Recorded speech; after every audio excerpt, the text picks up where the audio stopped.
दोस्तों स्वागत है आपका हमारे यूट्यूब चैनल पर। एमपी पुलिस कांस्टेबल का 16 अगस्त की सेकंड शिफ्ट का जो पेपर हुआ है उसके सारे के सारे क्वेश्चन देख लेते हैं।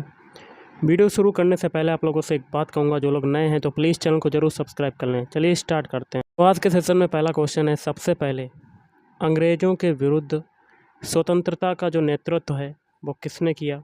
तो वो किया था मंगल पांडे ने। कहाँ पर किया था? बैरकपुर में, बैरकपुर छावनी। अगला है कृष्णा राजा सागर बांध कहाँ पर है और ये कौन सी नदी पर स्थित है? तो ये हो जाएगा कर्नाटक में। और ये कौन सी नदी पर स्थित है? कावेरी नदी। कौन सी नदी? कावेरी नदी।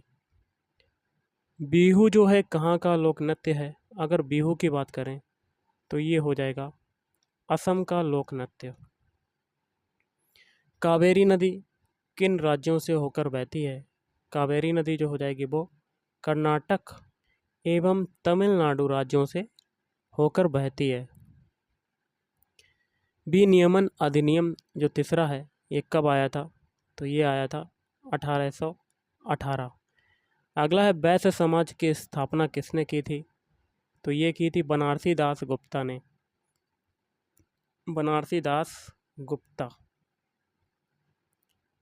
रेपो रेट क्या है? देखिए, रेपो रेट वह दर है जिस पर किसी देश का केंद्रीय बैंक किसी भी धन की कमी की स्थिति में वाणिज्यिक बैंकों को पैसा जो है वो उधार देता है। मुद्रास्फीति से इन्फ्लेशन पर क्या प्रभाव पड़ता है? तो सबसे पहले जान लेते हैं पूरा डिटेल में। देखिए, मुद्रास्फीति का बचत पर प्रतिकूल प्रभाव पड़ता है, क्योंकि मुद्रास्फीति होने के कारण वस्तुओं पर किए जाने वाले व्यय में जो है वृद्धि होती है। इससे बचत की संभावना जो है वो कम हो जाएगी और दूसरी मुद्रास्फीति से मुद्रा के मूल्य में कमी होगी और लोग बचत करना ही नहीं चाहेंगे। CRR क्या होता है? देखिए, CRR का फुल फॉर्म होता है कैश रिजर्व रेशियो। और जान लेते हैं, सभी बैंकों को अपनी कुल जमा राशि का निश्चित हिस्सा रिजर्व बैंक के पास रखना पड़ता है। इसे CRR कहते हैं। ये बाजार में नकदी के प्रभाव पर नियंत्रण रखने का एक टूल है और बैंक की स्थायित्व और ज़रूरतों को पूरा करने के लिए ज़रूरी है।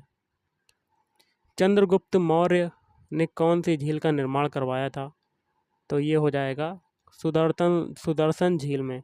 कहाँ पर करवाया था? सौराष्ट्र। इलाहाबाद संधि से एक प्रश्न आया था। देखिए, इलाहाबाद की जो पहली संधि हुई थी 12 अगस्त 1765 को हुई थी, रॉबर्ट क्लाइव और शाह आलम द्वितीय के बीच में। और दूसरी संधि हुई थी 16 अगस्त 1765, रॉबर्ट क्लाइव और नवाज शुजा-उद-दौला के बीच में हुई थी। अब हम लोग कुछ इंपॉर्टेंट क्वेश्चन देखते हैं जो पहले शिफ्ट में हम लोग नहीं देख पाए थे, और जो लोग जिनका आने वाले शिफ्टों में एग्ज़ाम लगा हुआ है वो लोग ये सारे के सारे क्वेश्चन देख लीजिएगा। ओके, चलिए स्टार्ट करते। तो पहली शिफ्ट के कुछ क्वेश्चन हैं, जैसे कि बिरजू महाराज कौन से नृत्य से संबंधित हैं? तो ये संबंधित हैं, कथक नृत्य से संबंधित हैं। अगला है दक्षिण गंगा के नाम से कौन सी नदी जानी जाती है? तो ये हो जाएगी गोदावरी नदी। और गाइस, ये भारत की दूसरी लार्जेस्ट रिवर है और फर्स्ट जो है हो जाएगी, ये हो जाएगी गंगा नदी। गंगा नदी। प्रथम स्वतंत्रता संग्राम कब और कहाँ से शुरू हुआ था? देखिए, प्रथम स्वतंत्रता संग्राम शुरू हुआ था 1857 में। उत्तर प्रदेश के मेरठ से आज़ादी की पहली लड़ाई की शुरुआत हुई थी। RBI reserve bank of India की स्थापना कौन सी समिति की सिफारिश पर हुई थी? तो हिल्टन यंग कमीशन की समिति। दाब का मात्रक क्या होता है? दाब का मात्रक होता है गाइस पास्कल। क्या होता है? पास्कल। नर्मदा नदी का उद्गम कहाँ से होता है? देखिए, मध्य प्रदेश के अनूपपुर जिले में विंध्याचल और सतपुड़ा पर्वत श्रेणियों के पूर्वी संधि स्थल पर स्थित अमरकंटक में नर्मदा कुंड से हुआ है। किस प्रकार के जल में विद्युत धारा प्रवाहित नहीं होती है? तो वर्षा का जल होता है जो सबसे ज़्यादा शुद्ध होता है, इसमें विद्युत धारा प्रवाहित नहीं होगी, क्योंकि शुद्ध जल का जो pH मान होता है वो 7 होता है, जो कि उदासीन होता है, इसी कारण विद्युत धारा प्रवाहित नहीं होती है। प्रायद्वीपीय भारत की जो सबसे लंबी नदी है वो कौन सी है? प्रायद्वीपीय भारत की सबसे लंबी गोदावरी। इसकी लंबाई है 1465 किलोमीटर। मुस्लिमों को किस अधिनियम के तहत वोट डालने का अधिकार मिला? तो भारतीय परिषद अधिनियम 1919। दूध उत्पादन से कौन संबंधित हैं? तो इनके जनक जो हैं वर्गीज कुरियन है, श्वेत क्रांति के जनक। और श्वेत क्रांति जो है वो दूध उत्पादन से संबंधित है।